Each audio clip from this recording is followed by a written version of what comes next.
এই ধর্ণা মঞ্চে আপনাদের হাজির থাকার জন্য। দেখুন, মমতা বন্দ্যোপাধ্যায় অপরাজিতা বিল এনেছেন। সেই বিলে সই করেছে কারা? বিলটা পাশ হয়েছে কোথায়? 21 সালে স্বরূপনগরের মানুষ যেরকম ভোট দিয়েছে, সেরকম স্বরূপনগর তথা পশ্চিমবঙ্গের প্রতিটা মানুষ ভোট দিয়ে মমতা বন্দ্যোপাধ্যায়ের সরকার নির্বাচিত করেছে। জায়গায় বিধায়ক করে মমতা বন্দ্যোপাধ্যায় সরকার এসছেন। মমতা বন্দ্যোপাধ্যায় সেখানে সেই সরকার একটা বিল এনেছেন, অপরাজিতা বিল। তাই বলেছেন 15 দিনের মধ্যে ধর্ষকের ফাঁসি দেব।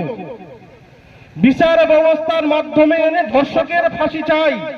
মমতা বন্দ্যোপাধ্যায় এখানে বলেননি যারা খেটে খাওয়া মানুষ, যারা ভালো মানুষ, দোকানদার, ব্যবসায়ী, এদেরকে ফাঁসি দেওয়া হবে। মমতা বন্দ্যোপাধ্যায় বলেছেন যারা ধর্ষক তাদেরকে কঠিন থেকে কঠিনতম শাস্তি হওয়া উচিত। আমরা যারা এই গ্রাম বাংলার মানুষ তথা আমরা এই পশ্চিমবঙ্গের মানুষ, আমরা সকলেই জানি আজ আমাদের মমতা বন্দ্যোপাধ্যায় সরকারের আমলে এসে আমার বাড়ির মেয়েটা যখন স্কুলে বা কলেজে বা কাজে যায় আমরা নিশ্চিন্তে থাকতে পারি। কেন? আমরা জানি ওই মেয়েটা ঠিক সময়ে সুস্থ অবস্থায় বাড়ি ফিরবে।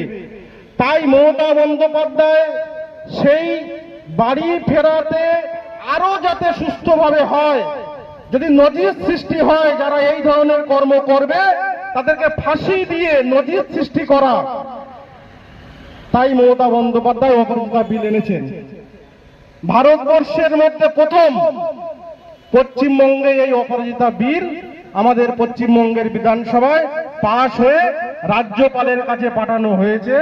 রাজ্যপাল সেই বিলে সই করেননি, আর রাজ্যপাল মনোনীত হন কেন্দ্রীয় সরকারের তত্ত্বাবধানে।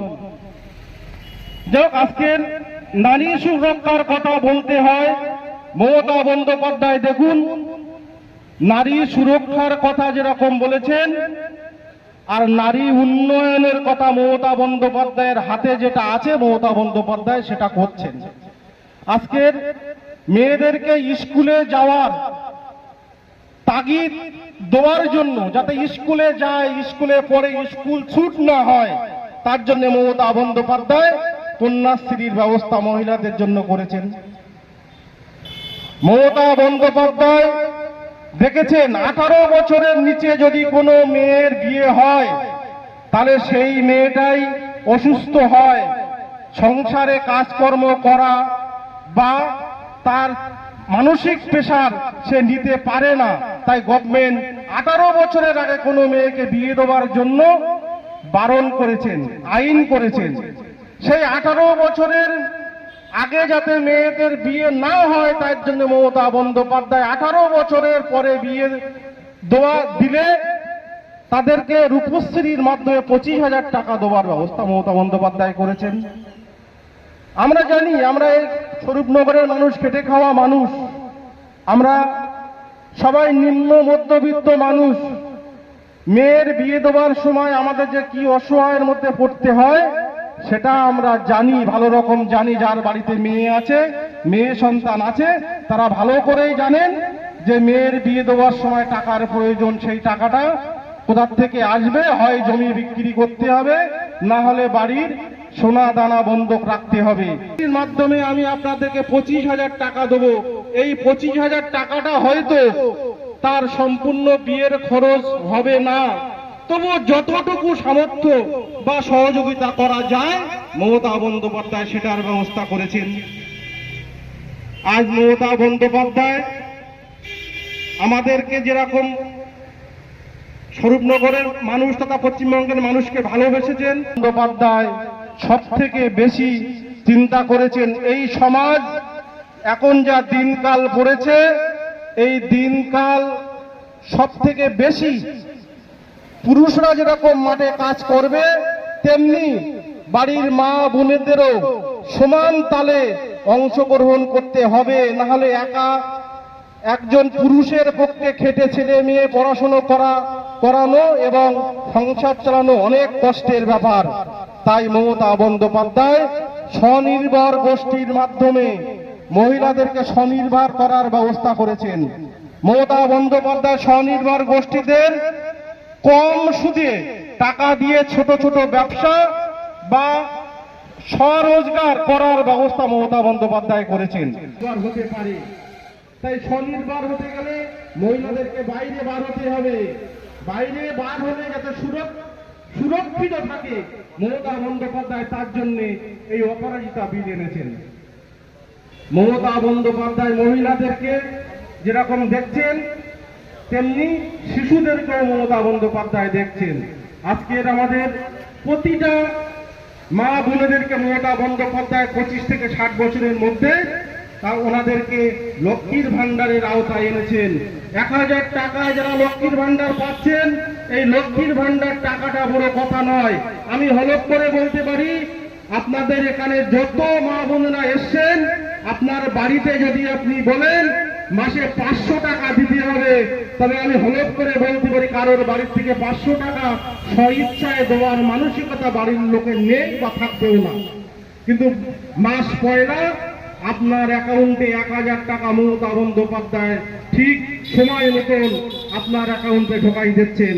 মমতা বন্দ্যোপাধ্যায় দেখেছেন যে মহিলারা যদি স্বনির্ভর হয় তাহলে সেই সমাজ, সেই পরিবার, সেই গ্রাম, সেই রাজ্য স্বনির্ভর হবে, তাহলে আমরা সকলেই ভালো থাকব।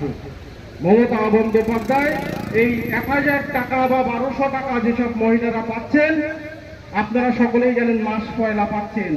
এই 1000 টাকাটা আপনার বড় কথা নয়, সম্মানটাই বড় কথা। এর আগে আপনারা হলফ করে দেখুন, হলফ করে বলতে পারি এর আগে কেউ আপনাদের কোন সরকার আপনাদেরকে 1000 টাকা কেন 100 টাকা দিয়েও আপনাদেরকে কেউ সম্মান করেনি। মমতা বন্দ্যোপাধ্যায় যে সম্মান আপনাদেরকে দিয়েছেন সেই সম্মানটাই বড় কথা। রাজ্য সরকার মাননীয় মুখ্যমন্ত্রী মমতা বন্দ্যোপাধ্যায় আপনাদেরকে মাস পয়লা 1000 টাকা করে দিচ্ছেন। মমতা বন্দ্যোপাধ্যায় তাই মায়েদের সঙ্গে যেমন আছেন, মমতা বন্দ্যোপাধ্যায় বুঝেছেন একা পুরুষদেরকে স্বনির্ভর করলে হবে না। তাই মমতা বন্দ্যোপাধ্যায়কে মহিলাদেরকে মাঠে নেমে যেরকম কাজ করার কথা বলেছেন, তেমনি স্বনির্ভর হওয়ার কথা বলেছেন। তাই আজকে মমতা বন্দ্যোপাধ্যায় 30 স্তর পঞ্চায়েত নির্বাচনে আজকের দেখুন মমতা বন্দ্যোপাধ্যায় 50% মহিলাদের জন্য রিজার্ভেশন করেছেন।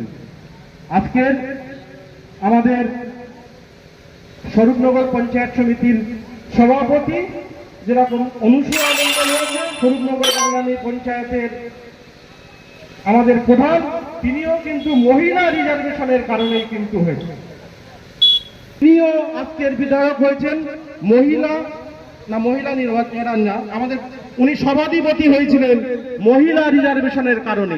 তাহলে আজকের মহিলা দেখুন, আপনার প্রত্যেক গ্রামেই মহিলারা কিন্তু প্রধান, মহিলারা মেম্বার। এটা হচ্ছে কি করে? মমতা বন্দ্যোপাধ্যায় এই যে রিজার্ভেশন করেছেন তার জন্য মমতা করছেন। তাই আপনাদের কাছে আমাদের অনুরোধ, মমতা বন্দ্যোপাধ্যায় আপনাদেরকে সামনে আসার জন্য আহ্বান করেছেন।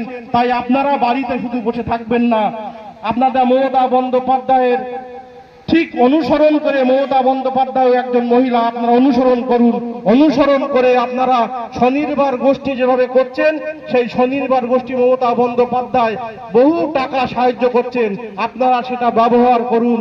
স্বনির্ভর গোষ্ঠী ব্যাংকের লোন যখন নেবেন, সেই লোনের টাকা পরিশোধ করুন সময় মতো, তাহলেই কিন্তু তার লাভ হবে, তাহলেই কিন্তু সব থেকে কম ইন্টারেস্ট আপনাদেরকে দিতে হবে। সেই টাকা নিয়ে আপনি মুরগি পুষুন, ছাগল পুষুন, এইরকম ধরনের কাজ করুন, স্বনির্ভর হন এবং সমাজের বা আপনার পরিবারের যাতে পাশে থাকতে পারেন সেই ব্যবস্থা আপনারা করুন। যাই হোক, আপনারাও বাড়ি যাবেন, আপনারাও সকলে এসেছেন, আপনাদের সকলকে আমি ধন্যবাদ জানাই। ধন্যবাদ জানাই আমাদের মাননীয় মুখ্যমন্ত্রী মমতা বন্দ্যোপাধ্যায়কে আজকের এই আমাদের ধর্ণা মঞ্চের আয়োজন করতে বলার জন্য। সকলকে ধন্যবাদ জানিয়ে আমরা শেষ করছি। জয় হিন্দ, বন্দে মাতরম, তৃণমূল কংগ্রেস জিন্দাবাদ, মমতা বন্দ্যোপাধ্যায় জিন্দাবাদ।